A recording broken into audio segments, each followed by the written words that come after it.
राधे राधे। तो आज है भागवत कथा का छठा दिन।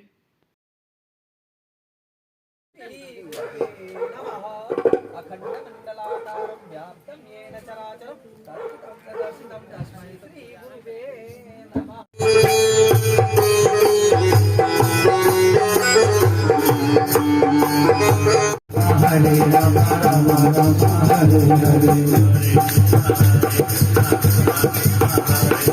हरे कृष्णा कृष्णा कृष्णा हरे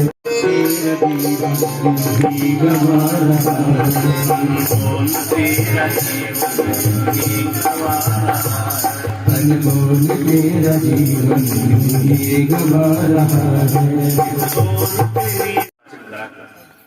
स्वयं बाल श्री कृष्ण को नहलाने आदि कार्य से संपन्न कर लाला को सैया पर छकड़े के नीचे सुला दिया।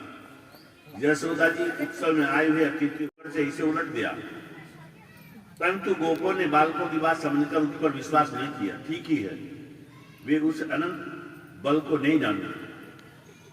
हिरण्याक्ष के पुत्र उत्कर्ष ने एक बार लोमस ऋषि के वृक्षों को कुचल डाला। लोमस ऋषि ने उन्हें देह रहित होने का श्राप दिया था। वही असुर चकड़े में आकर बैठ गया, भगवान के चरण स्पर्श होते ही मुक्त हो गया। एक दिन की बात मैया परिवर्तन लाए। उनके पास सांप वगैरह तो रहते ही, वेश तो बदला है। भगवान शंकर ज्योतिषी बनकर आए, लेकिन सांप बिच्छू तो लटक ही रहे। नंदी के द्वार पर जाकर बोले, अलग खेल दे, पलक देख ले, जल का जल की। मैया ने खिड़की में से देखा, कौन है बाबा? मैया हम योगी, क्या चाहिए? शिव जी बोले, अपने लाला के दर्शन करा दो, हम तो योगी हैं, हमारा आशीर्वाद है। कैलाश पर्वत पर तपस्या करते आज मन में आया, गुरु का आदेश हुआ तो दर्शन करने के लिए आ गए, आशीर्वाद दे रहे तुम्हारे लाला। मैया ने कहा, महाराज जी माफ करो, आपको भोजन चाहे, आटा दाल चाहे, कंबल चाहे, बर्तन चाहे, सब ले जाओ, पर दर्शन नहीं कराऊंगा। भगवान शंकर बोले, हम तो बड़ी आशा लेकर आए थे। नहीं। मैया बोली, महाराज मैं 80 साल की होगी, मुझे तुम्हें देखकर डर लागे। लंबे लंबे सांप बिच्छू, कानों में चिता की भस्म लगा रखी है।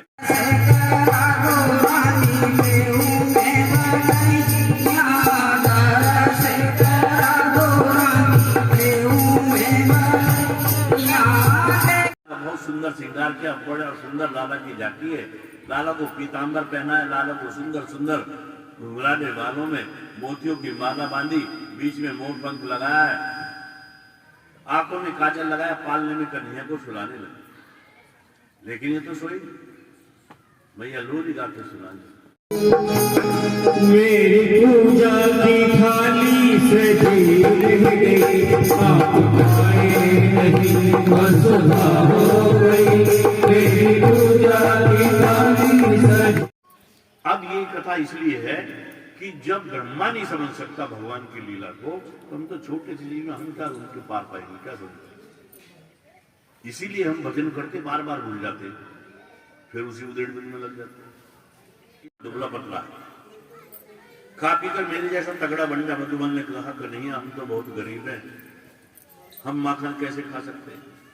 कंस की आज्ञा थी माखन उसी के यहाँ भेजा जाए। तो उसका नाम होगा बाल गोपाल चौर्य विद्या प्रचार मंडल। अगर चोरी करते पकड़े जाएंगे तो मेरे कन्या, मेरे गुरु ने एक मंत्र सिखाया, उसका पाठ करने से हमें कोई देख भी नहीं पाएगा। और यदि पकड़े भी गए तो छूट जाएंगे। मित्र कन्हैया कौन? चोरी करते समय कपलम कपलम बोलते रहना। कपलम ऋषि ने चौर्य विद्या का प्रचार किया था, वह मंत्र उन ऋषि का है, याद रखो। ये मंत्र कन्हैया ने अपने मित्रों को दिया था, हमें नहीं। हमें कहीं भी चोरी नहीं करनी, चोरी करना पाप लगी। हर किसी अच्छी वस्तु को कन्हैया को देने की इच्छा हो जाती है। कन्हैया को कितना खाएगा मुरब्बा?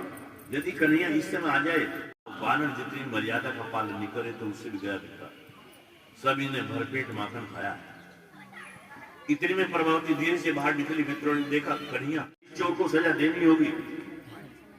यशोदा बाहर आई, अरे क्या तू पागल होगी?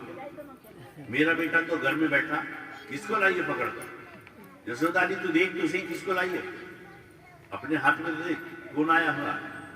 प्रभावती ने देखा, उसके हाथ में उसी का पुत्र था।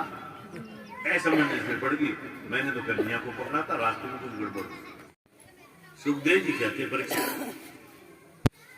सत्यवादी हरिश्चंद्र जी बोल रहे हैं कि मैंने मिट्टी नहीं खाई, ये मित्र झूठ बोल रहे हैं, तुम्हें विश्वास नहीं है तो मेरे मुख में देखो। मधुमंगल बोला बड़ा चालाक बनता, अब वो मुख में नहीं है, पेट में बता गई। भैया ने कहा अच्छा मुख खोल कर दिखाओ, थोड़ी बहुत लगी होगी देख ली। जैसे गोपाल ने अपने छोटे से मुख को खोला, संपूर्ण ब्रह्मांड कन्हैया के मुख में दिखाई देती है। महल के द्वार पर मैया लाला का कान पकड़नी छड़ी दिखा रही और कन्हैया मुख खोलकर दिखा रहे। ये दृश्य भी कन्हैया के मुख में दिखाई देता। मैया सोचा तो एकदम डरी, सोचने लगी ये क्या हो रहा है। बातों बातों में सकाओ में तू मैना हो गई। अब गोविंद ने एक छलांग लगाई और कदम पे पेड़ पर चढ़ गए। कदम का पेड़ यमुना के किनारे था। श्री रामन तेरी ज्ञान में लेकर आए। ग्वाल बालों ने देखा, गोविंद तो ऊपर चढ़ गया। बोले लाला नीचे आजा, हमें ना चाहिए ज्ञान। अरे लाला हम तो मजाक में कह रहे थे हमें ज्ञान ना चाहिए। अरे बाहर में जाने दे ज्ञान, लाला तू नीचे आ जा, हमें ज्ञान नहीं चाहिए। कन्हैया बोले अब तो श्री रामन तुम्हारी ज्ञान लेकर ही लेकर ही आए। सखा बार बार प्रार्थना कर रहे, बंधन कर रहे, लेकिन गोविंद ने किसी की सुनी नहीं। गिरिजा से बोले अरे लाला नीचे आजा, ज्ञान नहीं चाहिए। दौड़ पड़ा यमुना के किनारे। वहां कन्हैया के जितने भी मित्र थे वियोग में मूर्छित पड़े। मैया यशोदा ने उन सखाओं से पूछा भैया तुमने मेरे कन्हैया को देखा क्या। एक सखा होश में आया, बोला मैया हमने तो बहुत मना की, लाला माना नहीं और यमुना में कूद गया, काली धन में कूद गया। अब कन्हैया अब तो नंद बाबा मैया यशोदा अपने आप को यमुना में गिरना चाहिए, नष्ट करना चाहिए। बलराम जैसे तैसे सबको समझा रहे। अरे ऊपर आए, गोविंद की झांकी को देखा। बड़ा ही सुंदर वर्णन है। अच्छी के फूल जैसे श्यामवर्ण की दिव्य कांति कानों में जिनके कुंडल झिलमिला रहे, बड़ा सुंदर स्वरूप है, मन मन हास्य कर रहे। एक बार तो काले नाग दर्शन करता ही रहे, मारना तो नहीं चाहिए। ये तो बच्चा प्यार करने होगी, इसे नहीं मार सकता। इतना इसने उसके मन में जगा। फिर सोचने लगा दुनिया के बच्चों की सुंदरता को देखकर यदि मैं छोड़ देता हूं तो मेरे प्रति लोगों का डर हमेशा के लिए निकल जाएगा।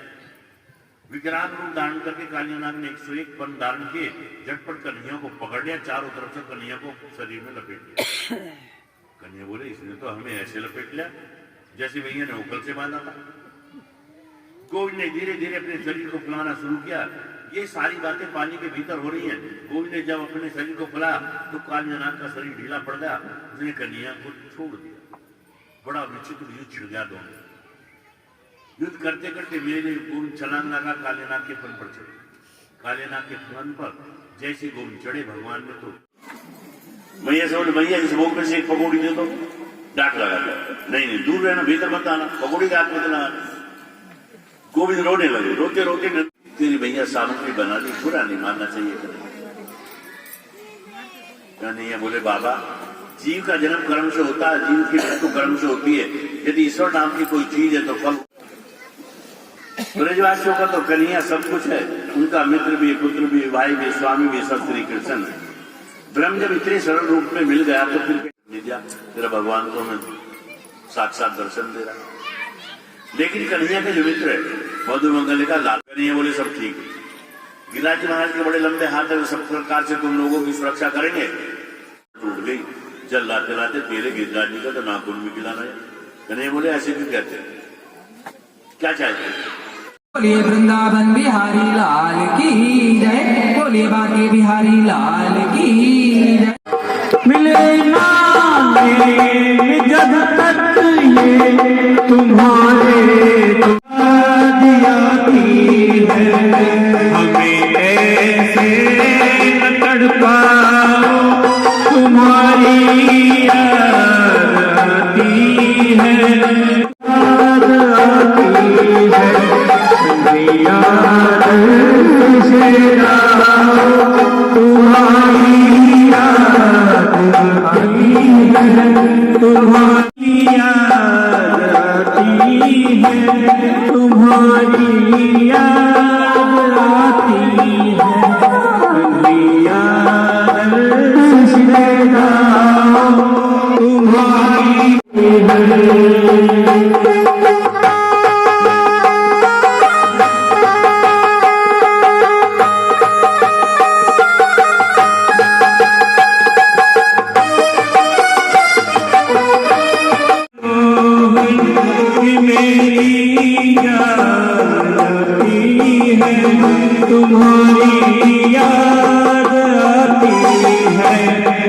याद से जाओ तुम्हारी याद।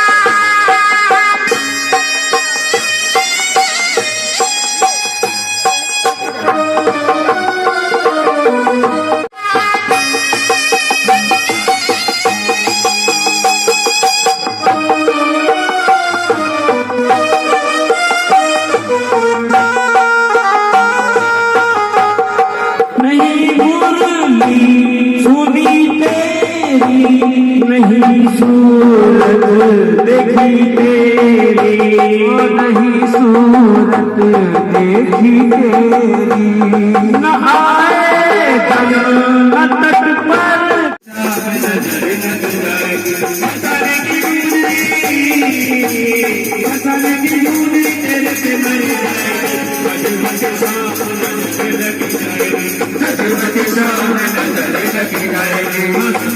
शाम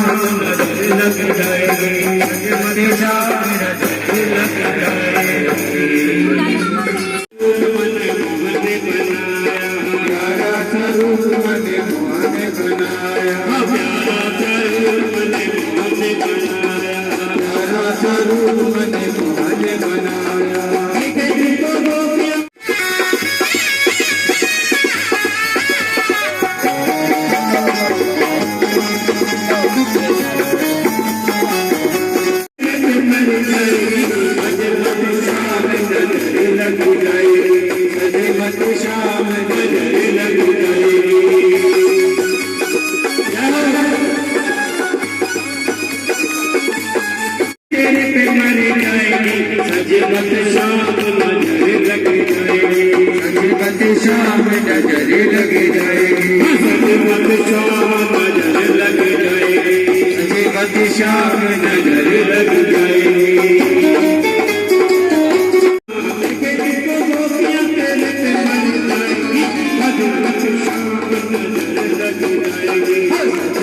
शाम नजर